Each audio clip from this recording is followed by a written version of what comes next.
Selamat pagi dan salam sejahtera buat kita semua. Pada pagi hari ini, sebelum saya mau membaca firman Tuhan, terlebih dahulu saya rindu mau bernyanyi di lagu Sion edisi lengkap halaman 87. Dapatkah kau hitung semua bintang?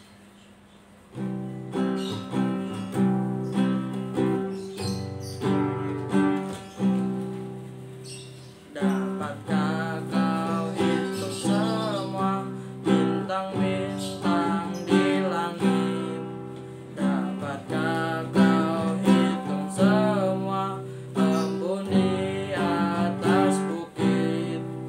Hanya Allah Maha Tahu dan matanya selalu lihat semua diciptakannya, semua diciptakannya.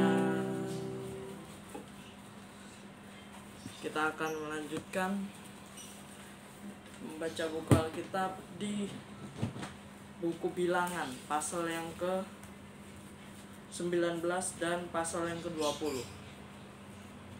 Di pasal yang ke-19 ini, judul perikop pertamanya ialah air pentahiran. Ayat yang pertama, Tuhan berfirman kepada Musa dan Harun, inilah ketetapan hukum yang diperintahkan Tuhan dengan berfirman, katakanlah kepada orang Israel, supaya mereka membawa kepadamu seekor lembu betina merah yang tidak bercela, yang tidak ada cacatnya, dan yang belum pernah kena kuk. Dan haruslah kamu memberikannya kepada Imam Eleazar. Maka lembu itu harus dibawa keluar tempat perkemahan, lalu disembelih di depan imam. Kemudian Imam Eleazar harus mengambil dengan jarinya sedikit dari darah lembu itu, lalu haruslah ia memercikkan sedikit ke arah sebelah depan kemah pertemuan sampai 7 kali. Sesudah itu haruslah lembu itu dibakar habis di depan mata imam. Kulitnya, dagingnya, dan darahnya haruslah dibakar habis bersama-sama dengan kotorannya. Dan imam harus mengambil kayu aras, hisop, dan kain kirmizi, dan melemparkannya ke tengah-tengah api yang membakar habis lembu itu. Kemudian haruslah imam mencuci pakaiannya dan membasuh tubuhnya dengan air. Sesudah itu masuk ke tempat perkemahan, dan imam itu najis sampai matahari terbenam. Orang yang membakar habis lembu itu haruslah mencuci pakaiannya dengan air dan membasuh tubuhnya dengan air, dan ia najis sampai matahari terbenam. Maka seorang yang tahir haruslah mengumpulkan abu lembu itu dan menaruhnya pada suatu tempat yang tahir di luar tempat perkemahan, supaya semuanya itu tinggal tersimpan bagi umat Israel untuk membuat air pentahiran. Itulah penghapus dosa. Dan orang yang mengumpulkan abu lembu itu haruslah mencuci pakaiannya, dan ia najis sampai matahari terbenam. Itulah suatu ketetapan untuk selama-lamanya bagi orang Israel dan bagi orang asing yang tinggal di tengah-tengahmu. Orang yang kena pada mayat ia najis 7 hari lamanya. Ia harus menghapus dosa dari dirinya dengan air itu pada hari yang ketiga, dan pada hari yang ketujuh ia tahir.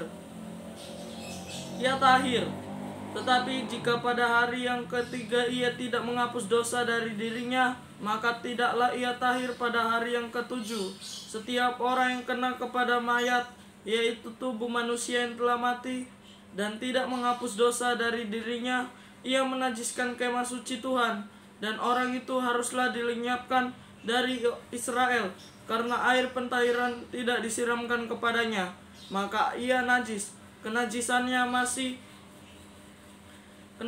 masih melekat padanya.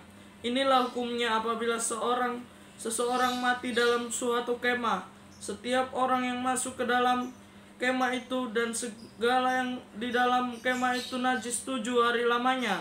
Seperti bejana yang terbuka yang tidak ada kainnya, kain penutup terikat di atasnya adalah najis. Juga setiap orang yang di padang yang kena kepada seorang yang mati terbunuh oleh pedang, atau kepada mayat, atau kepada tulang-tulang seorang manusia, atau kepada kubur, orang itu najis 7 hari lamanya. Bagi orang yang najis haruslah diambil sedikit abu dari korban penghapus dosa yang dibakar habis, lalu di dalam bejana abu itu dibubuhi air mengalir. Kemudian seorang yang tahir haruslah mengambil hisop, mencelupkannya ke dalam air itu, dan memercikannya ke atas kemah dan ke atas segala bejana, dan ke atas orang-orang yang ada di sana, dan ke atas orang yang telah kena kepada tulang-tulang, atau kepada orang yang mati terbunuh, atau kepada mayat, atau kepada kubur itu. Orang yang tahir itu haruslah memercik kepada orang yang najis itu pada hari yang ketiga, dan pada hari yang ketujuh, dan pada hari yang ketujuh itu haruslah ia menghapus dosa orang itu. Dan orang yang najis itu haruslah mencuci pakaiannya dan membasuh badannya dengan air. Lalu ia tahir pada waktu matahari terbenam. Tetapi orang yang telah najis dan tidak menghapus dosa dari dirinya, orang itu harus dilenyapkan dari tengah-tengah jemaah itu, karena ia telah menajiskan tempat kudus Tuhan. Air pentahiran tidak ada disiramkan kepadanya, jadi ia tetap najis. Itulah yang harus menjadi ketetapan bagi mereka untuk selama-lamanya. Orang yang menyiramkan air penyuci itu, ia harus mencuci pakaiannya, dan orang yang kena kepada air penyuci itu, ia menjadi najis sampai matahari terbenam. Segala yang diraba orang yang najis itu menjadi najis, dan orang yang kena kepadanya menjadi najis juga sampai matahari terbenam. Pasal yang ke-20, judul perikop yang pertama ialah Miriam mati. Ayat yang pertama. Kemudian sampailah orang Israel, yakni segenap umat itu, ke padang gurun Zin dalam bulan pertama, lalu tinggallah bangsa itu di Kades. Matilah Miriam di situ dan dikuburkan di situ. Perikop yang kedua, dosa Musa dan Harun. Ayat yang kedua. Pada suatu kali ketika tidak ada air bagi umat itu, berkumpullah mereka mengerumuni Musa dan Harun, dan bertengkarlah bangsa itu dengan Musa. Katanya, sekiranya kami mati binasa pada waktu saudara-saudara kami mati binasa di hadapan Tuhan, mengapa kamu membawa jemaah Tuhan ke padang gurun ini, supaya kami dan ternak kami mati di situ?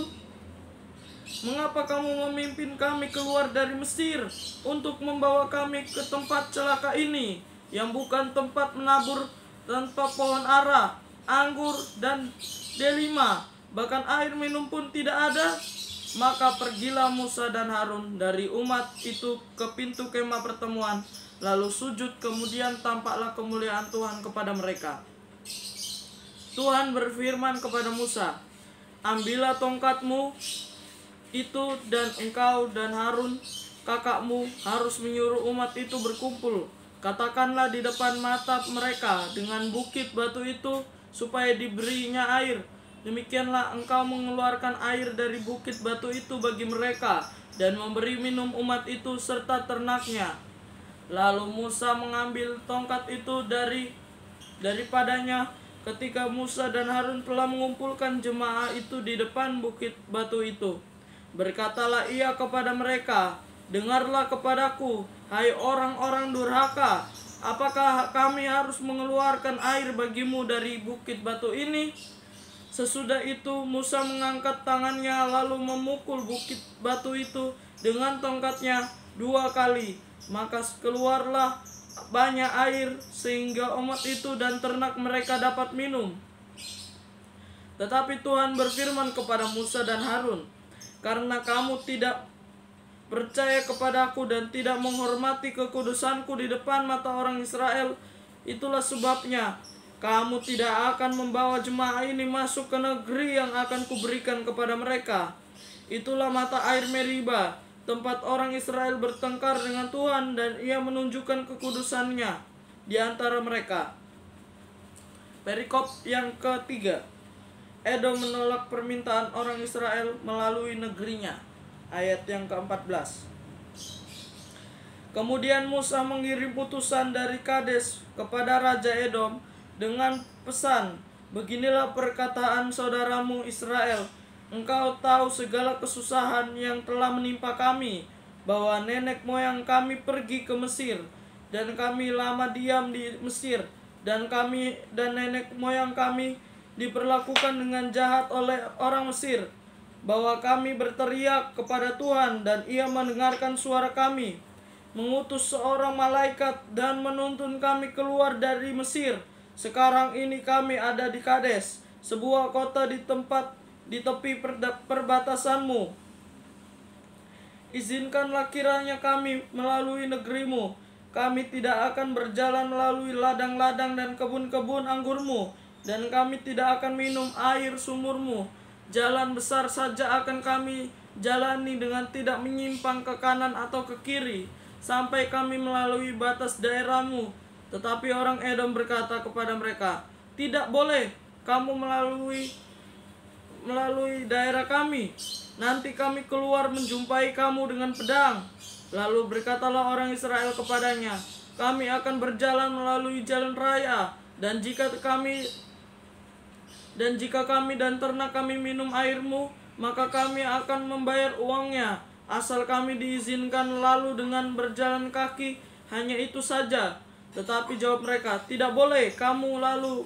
Maka keluarlah orang Edom menghadapi mereka dengan banyak rakyatnya dan dengan tentara yang kuat. Ketika orang Edom itu tidak mau mengizinkan orang Israel lalu dari daerahnya, maka orang Israel menyimpang meninggalkannya. Perikop yang keempat, Harun mati. Ayat yang ke-22. Setelah mereka berangkat dari Kades, sampailah segenap umat Israel ke Gunung Hor. Lalu berkatalah Tuhan kepada Musa dan Harun dekat Gunung Hor, di perbatasan tanah Edom. Harun akan dikumpulkan kepada kaum leluhurnya, sebab ia tidak akan masuk ke negeri yang kuberikan kepada orang Israel, karena kamu berdua telah mendurhaka kepada titahku dengan mata air Meriba. Panggillah Harun dan Eleazar anaknya, dan bawalah mereka naik ke Gunung Hor. Tanggalkanlah pakaian Harun dan kenakanlah itu kepada Eleazar anaknya. Kemudian Harun akan dikumpulkan kepada kaum leluhurnya dan mati di sana. Lalu Musa melakukan seperti yang diperintahkan Tuhan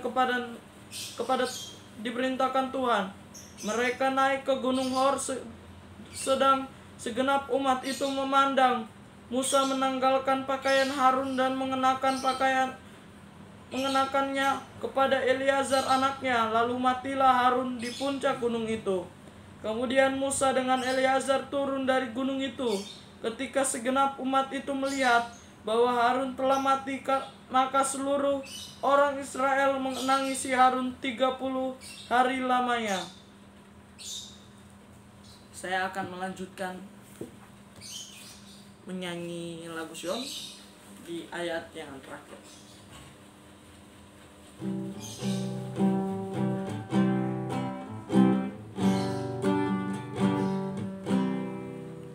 Berapa banyak putra-putri bangun dengan ceria, berapa anak tiap hari nyanyi riang gembira. Tuhan dengar nada indah, lagu penuh sukacita, semua dikasihinya, semua dikasihinya. Mari kita bersatu di dalam doa. Ya Tuhan Allah Bapa kami yang bertakhta di kerajaan sorga, pada pagi hari ini hamba-Mu telah membacakan firman Tuhan dari buku Bilangan ya Tuhan. Semoga firman Tuhan yang telah saya bacakan ini dapat bermanfaat untuk yang mendengar, dan tolong berkati ya Tuhan yang mendengar firman ini agar mereka memahaminya ya Tuhan. Ampuni kesalahan dan dosa kami ya Tuhan, baik sengaja maupun tidak sengaja. Di dalam nama Yesus Tuhan memberkati. Amin. Salam sejahtera. Tuhan Yesus memberkati. Amin.